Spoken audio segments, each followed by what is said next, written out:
Hello दोस्तों, अब तक आपने जाना कि प्रिया की जिद करने पर डॉक्टर आसना उसके लिए ब्रेकफास्ट बनाने के लिए किचन में चली जाती है और वहीं पर खड़ी माला से वह कहती है कि वह प्रिया के कमरे में जाकर उसके बेडरूम को ठीक कर दे।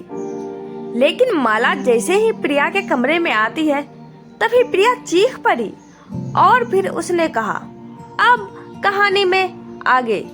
सर्वनाश पार्ट 13।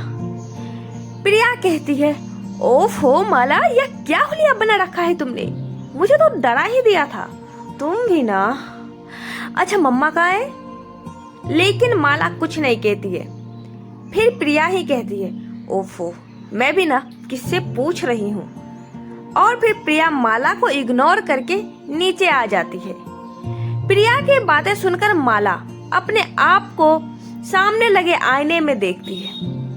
उसने पुरानी साड़ी पहन रखी थी, उसके बाल बिखरे हुए थे, चेहरे पर काफी सारे दाग धब्बे थे। खामोश सा चेहरा, आंखों में मायूसी साफ साफ दिखाई दे रही थी।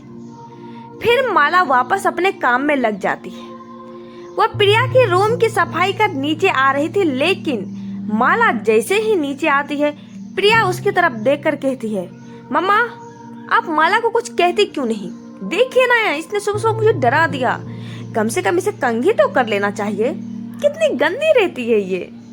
या आज आप इसको नहाने के लिए कहिएगा प्लीज। और फिर प्रिया अपना वीडियो गेम चलाने में मग्न हो जाती है। लेकिन माला ने प्रिया की बातों पर बिल्कुल भी ध्यान नहीं दिया। शायद उसने उसकी बातों को समझा ही नहीं या जानबूझकर इग्नोर कर दिया, ये तो वही जाने।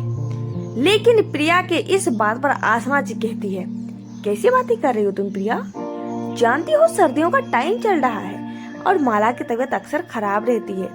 यह रोज रोज नहीं नहा सकती बेटा। इस बात पर प्रिया कहती है, सर्दियों का सीजन चल रहा है, फिर भी मैं रोज नहाती हूँ ना मम्मा। और जब माला के नहाने के लिए कहते हैं तो आप कहती है रोज नहीं नहा सकती। ये तो गलत है ना मम्मा। प्रिया की बातों को सुनकर आसना जी परेशान हो जाती है और कहती है, मैंने कितनी बार कहा है तुम्हें प्रिया, तुम अपनी तुलना माला से मत करो। अरे तुम माला नहीं हो, उसकी जिंदगी अलग है, तुम्हारी जिंदगी अलग है। आज के बाद तुम ये कभी मत कहना कि माला जो करती है वो तुम क्यों नहीं कर सकती। आसना जी की बातों पर प्रिया सिर्फ हाँ में सिर हिलाती है और वह माला की तरफ देखने लगती है। लेकिन माला को इन सब बातों से कुछ फर्क नहीं पड़ रहा था।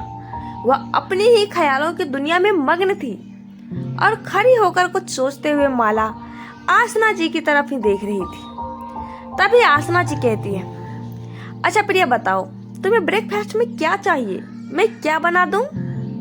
तब प्रिया कहती है, मामा मुझे पोहे खाना है, आप वही बना दो। यह सुनकर आसना जी चौंक जाती है और वह बड़ी हैरानी से कहती है, पोहे? प्रिया तुम पोहे खाओगी? प्रिया वीडियो गेम खेलती हुई हाँ में सिर हिलाती है। प्रिया की बातों से आसना जी काफी हैरान हो गई थी। परेशानी उसके चेहरे पर साफ साफ दिखाई दे रही थी। तो आखिर पोहे के नाम से क्यों हैरान हो गई आसना जी? और कौन है यह माला? क्यों वह किसी के बातों का कुछ जवाब नहीं देती? क्यों हमेशा खामोश रहती है? तो दोस्तों, अगर आप आगे की कहानी जानना चाहते हैं तो बने रहे नेक्स्ट पार्ट में हमारे साथ।